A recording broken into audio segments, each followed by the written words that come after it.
So the goal that what we are doing Yeah. is trying to figure out a way so that distributed decentralized Yes. plants, so that once in 6 months, if you live in the Westminster Township, they come and pick up the hazardous waste day, disposal day. So you would collect it, and then this will be properly disposed. So that's a concept that needs to come about when you do a distributed decentralized stuff. So most of the water globally today, this is not just the United States. I've spoken to United Nations, I've spoken to pretty much 25, 30 best universities in the world, the best water authorities. We are all friends, we talk about it. So this is something that's a direction we need to go, not to rely on the centralized wastewater treatment system or centralized drinking water treatment system. You need to sustain your own water needs in your own home. Mm-hmm. Like you're talking about solar energy, solar panel on your roof, that you're generating your own energy. Same thing, you need to have sustainable water strategy so that you know what you're drinking, you know what you're putting into it, so you can control it within your own realm. Along with rainwater harvesting to kind of protect. So you use up whatever you need in your tank with rainwater when it rains. Mm-hmm. The rest you put it below the ground that you can use later. All you have to do is drill a hole and then you get fresh water coming out. So try to maintain that ecosystem of circular economy. You need to maintain that. So that's the whole plan around that. Okay. So you're talking about clean water. None of these pollutants I just mentioned are not being treated today. And the way that the EPA is doing is keeping the standards much higher to the Higher, point so, that yeah. it falls below the radar screen. Very few plants treating it. So if you're having a reverse osmosis in your home, yeah, you're protecting yourself to a certain degree. But guess what? You're protecting yourself, but you're polluting your next generation and the generation following you. Mm-hmm. Because the concentrated pollutants you're not treating. You're just isolating and putting it back in the drain. Yeah. In the EPA levels, it was again set like 100 plus years ago, or No. EPA has been reviewing it. They've been what EPA has successfully done is they've kept adding more and more toxins, but they have not found solution. What are you going to do with it? That's the problem. They are very good in regulating, but the government is lousy in providing solutions. okay. And what about the industry bodies? Because right now, if you go for the distributed approach, then there'll be a big lobby against it, isn't it? No, actually, distributed is here to stay. I mean, I've built multiple plants around the world on distributed decentralized. See, here it's here to stay. Like, US it's a pain in the ass. I hate to use the word, but US is the third world in water and wastewater management, and like for example, there are new technologies. When you talk about aerating and polluting, Mm-hmm. there's a new technology called MABR that I developed when I was in GE. Now there's another company that's doing it. And when the other company that's doing it approached me, I told them don't do it in the United States.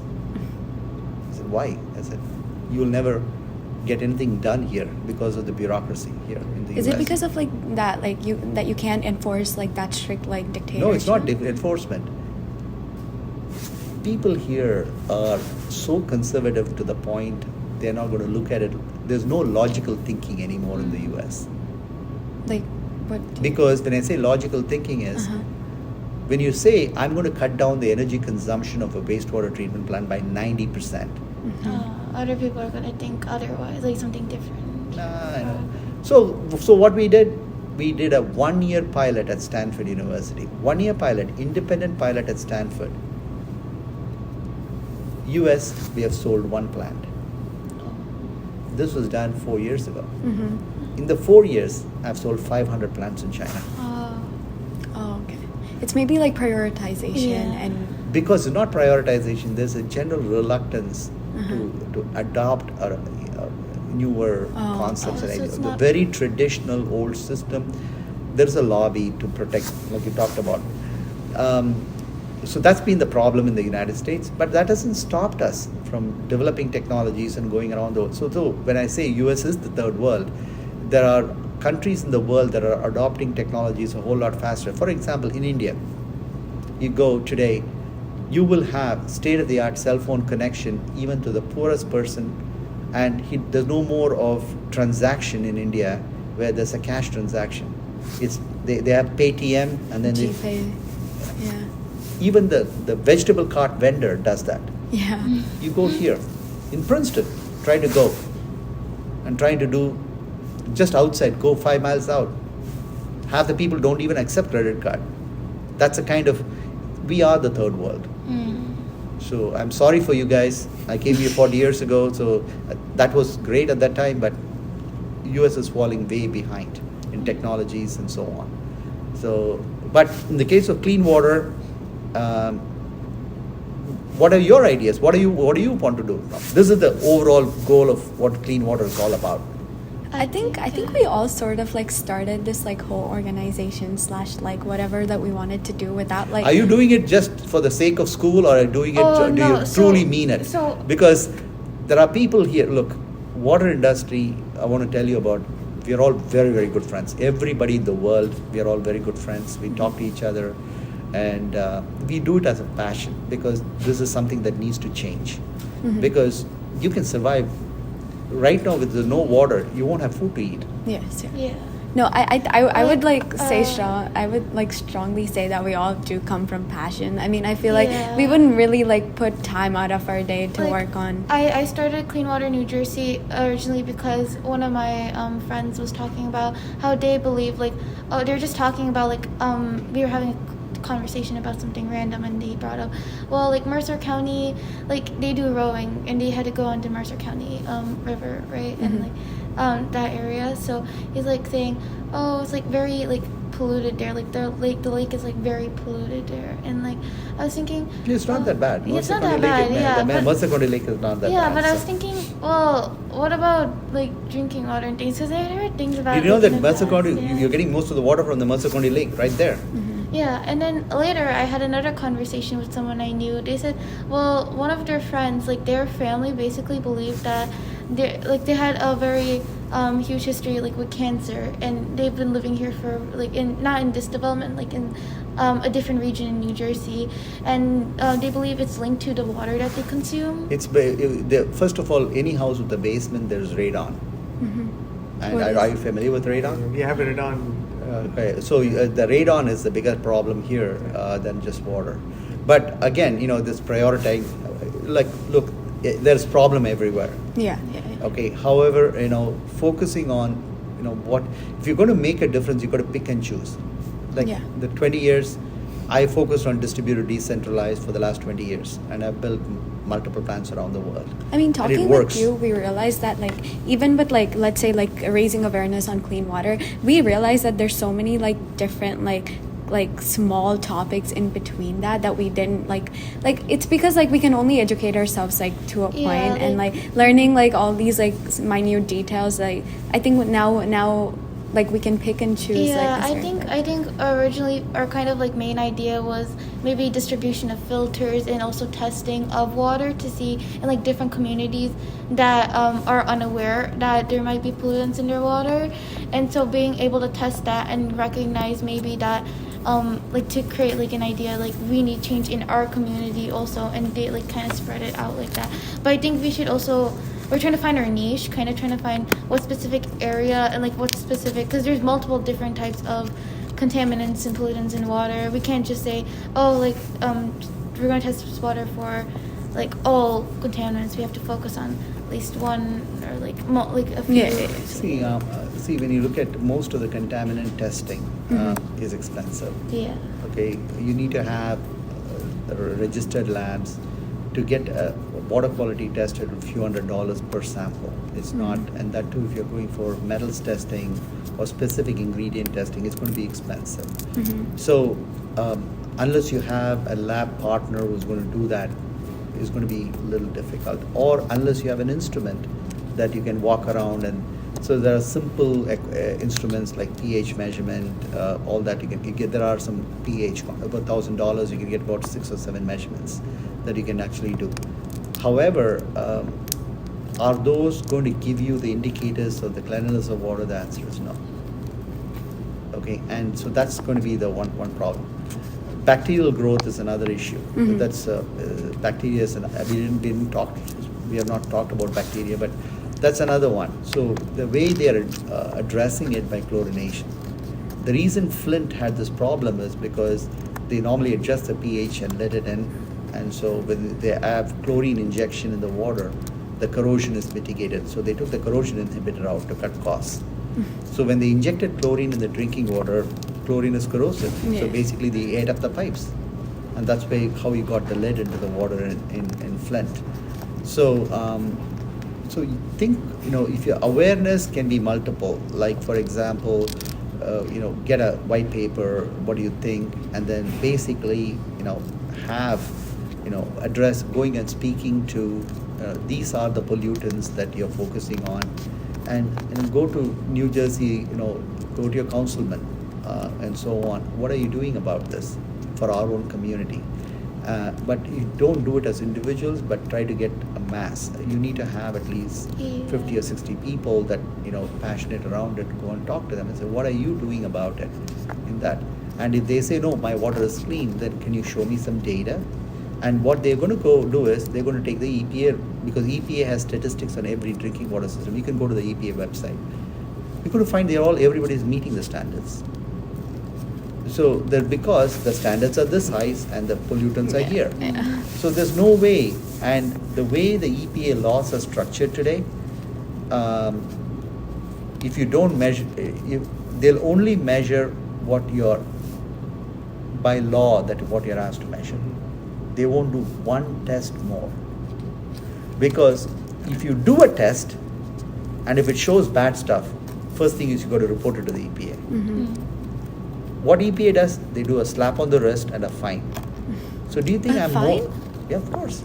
But it isn't exactly their fault. It's No, but the question is, the EPA is a government body. They are not doing the treatment. okay. It is a local treatment plant that's doing the treatment. yeah. If you ask them to do one test more, say, can you do me a favor? Yeah. They do the test, and if it comes up, there's a problem, or slightly, it could be a test error, simple as that test error. By law, they have to report it. They report it, what's the response of EPA? I'll slap you with a fine for violation. So the incentives are not linked towards bettering the community, rather than is penalized for doing the right thing. We did talk to 2 council members in our community, but they kind of like dodged the question about water. They kind of converted to how they're helping with the environment, but not specifically with water. And so they just like talked about, there is problems with sulfur sometimes, but it doesn't it's not really prominent. Like there's not really any problems at all. I think the problem with that is that like whoever we do talk to, like let's say some councilman or something, they always try to again defend themselves and the work that they do, and are sort of and that's obvious, we do get that. So it's just even on the internet there's just so many different resources, so we kind of never really understand the whole idea. See, the thing is, overall, the water is not that bad. I want to tell you very clearly, it's not that bad. But from a science perspective, what we are trying to do is, there are toxins in the water. Yeah. But if people are made aware, it creates a panic. So they don't want to talk about it. Okay, and so they kept if let's say for example, this is the level, right?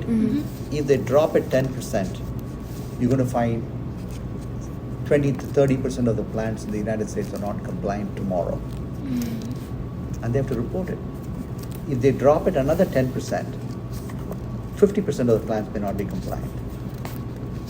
So in order to become compliant, the government has invested, an estimate is about $7 to $10 trillion to replace the infrastructure. So it's a massive investment the government cannot afford. So why create a panic? Yeah. So the one situation, what I'm focusing on is the distributed, decentralized. There are people who do care, the people who don't. Yes. Okay, the people who do care want to do something. If you have a treatment capability in your home to do it right, for example, the same case as electric vehicles, right? There are people who care about environment, they buy the electric vehicle. Yeah. Yes, I'm going to do something about it, right? And there are people who will not.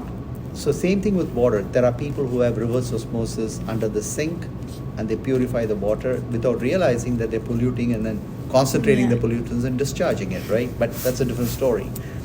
But so there will always be a market for people who do care, and that's the market you need to target. And same thing, the same strategy we did with wastewater. Yeah, in the U.S. there's a lot of reluctance. In Philippines, in Cambodia, believe it or not, Cambodia has the state of. If I would tell you, Cambodia has the state-of-the-art wastewater treatment plants in the world. Why they is just- that like these small Yeah. countries give a lot more prioritization over water? Because they are than- building the fresh new water infrastructure now, so they're going to the state. They're going to the 5G today.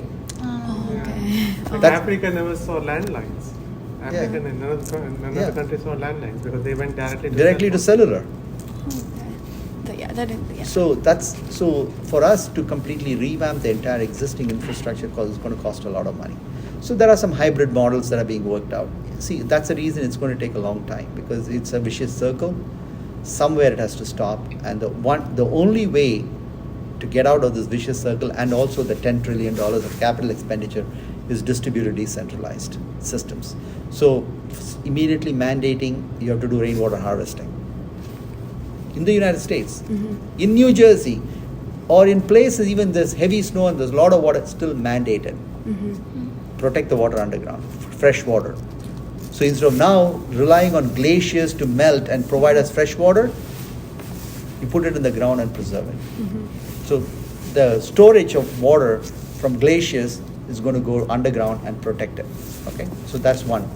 Second thing they need to do is don't move the water around, because the entire $10 trillion infrastructure, the expense drops by $7 trillion if you're just doing treatment on site. So you don't move the water around. So you reduce the emissions. So distributed decentralized systems, that's another. So globally, that's what people are trying to do. Go to a distributed, your problem, you got to treat it at home. What do you think about like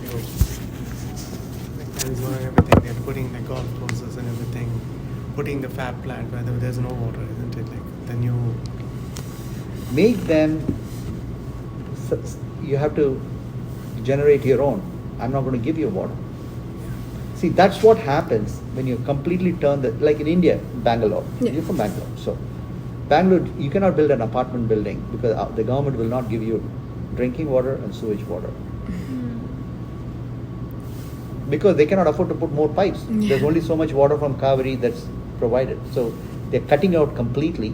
So, the way you have to do it is, now most of the new apartments that are being built, all the toilet water is being treated in the sewage in the basement, and then that goes back into toilets again. Oh, okay. At least it's toilet to toilet Yeah. strategy. So a lot of apartments, if you know the Kanakapura Road area, Yeah. all the brand new apartments, all of them are basically sewage is treated on site, and then because they cannot tie it into the sewage. Yeah. Drinking water they are providing, but sewage they are not providing. Sewage you cannot move it. The sewage takes a little bit more expensive infrastructure. So that's one thing that's going to happen around the world. You cannot be moving. Why should I treat your shit? Literally. Yeah. It's your problem. You created it, you fix it. So that mentality is going to come about. When that mentality happens, you're going to have a system in your home that treats it and then discharges in a safe into your own area, rather than if you live in an apartment, then the apartment building owner has to manage it, or the society has to manage it. So that trend is moving in that direction, because don't expect the government to put on the pipelines and provide you all that infrastructure, both for energy and water. So I think that's going to be the next wave of distributed power generation, distributed water treatment, and drinking water treatment. And in terms of they're giving subsidies for energy. Are they thinking for giving? Water industry, last time when I spoke with all the government agencies, I was invited as a keynote speaker to speak to them, and I told them, water industry doesn't have the courage. They are fragmented, and that's the reason water industry has been struggling. Energy industry is very well organized. Water industry is not. So I told them, you need an NWA, National Water Association, like an NRA. Yeah. And so that was my tagline, which I told them. You need that level of force and power to go and change it. And I told all the government officials and the water authorities who are there in the thing, I said, shut the water down for White House and Congress for one day. See what happens. Tell them I'm shutting the water off. They cannot work. That's so important. I said, do you guys have the courage to do it? No, we'll get arrested. Go to jail for 10 days for doing the right thing. I said, I'll join the line with you. So we need to have a little bit of a moral courage to do all these right things, because what we are doing is polluting for It's like generations to taken come. for granted. Yeah. It's taken for granted. Insightful, huh? Mm.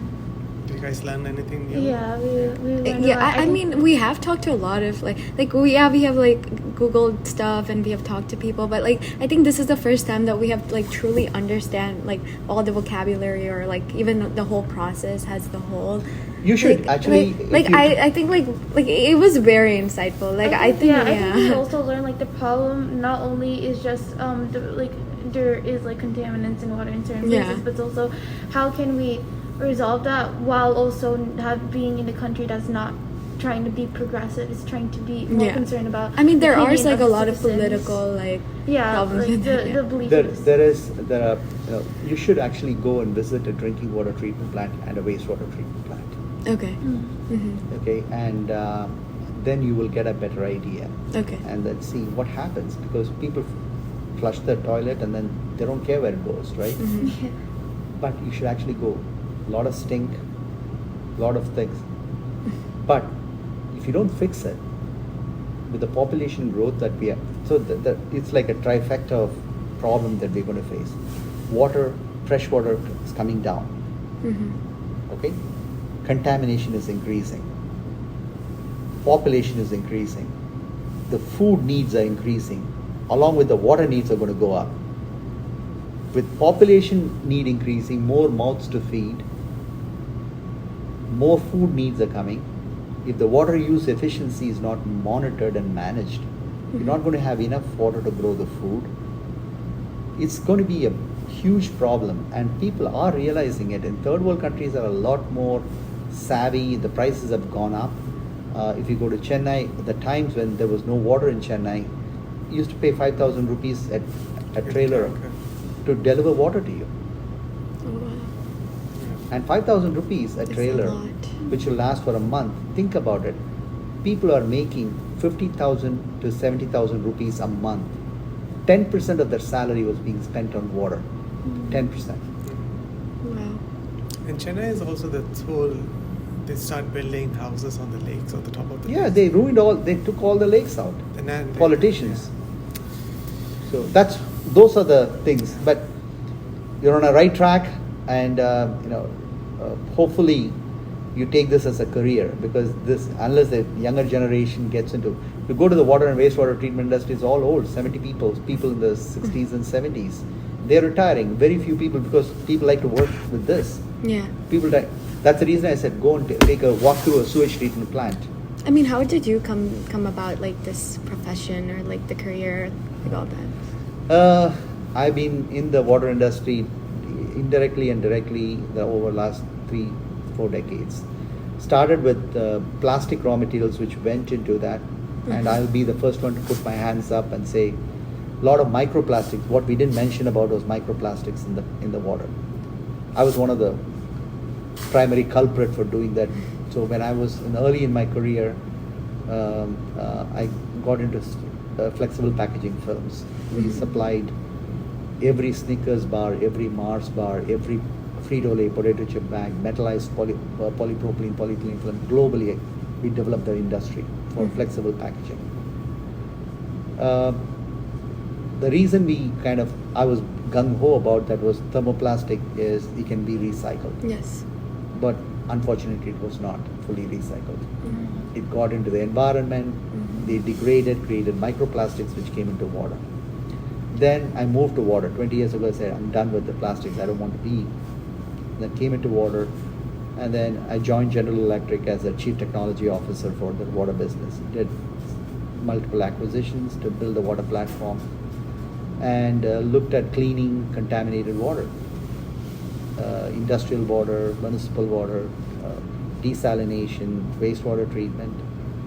Then I left GE, then joined a private equity firm. So we invest in companies, that's what I do for a living. But for the last 20 years, I've been working with Princeton, trying to come up with new technologies and so on. So my group developed the first MABR technology, which reduces 90% of the energy consumption in wastewater treatment plant, 90. Oh my God. And it's one of the most energy efficient wastewater treatment technologies in the world. But I'm not happy with that. So we are trying to go for the next generation of wastewater treatment, what we are working on. Now that I do in private equity business in the financial sector, I don't have a lab. So I joined Princeton 20 years ago trying to kind of come up with solutions. And so I have a lab to play around with ideas and concepts. And so now we are working on generating hydrogen from wastewater. So the energy production, instead of converting into biogas and making methane, methane is also a pollutant. Yeah. And methane is not a very efficient way of generating electricity. So we are doing hydrogen from wastewater now. And in the process of generating it, extracting all the valuable metals from wastewater. Because there are valuable metals in wastewater. So instead of putting it back in the lakes and rivers, we want to extract it and reuse it. So sustainable reuse is what I'm focusing on. You'll call that as a green hydrogen? It's green hydrogen. Okay. Then you can use it for ammonia. Green ammonia. So those are the things.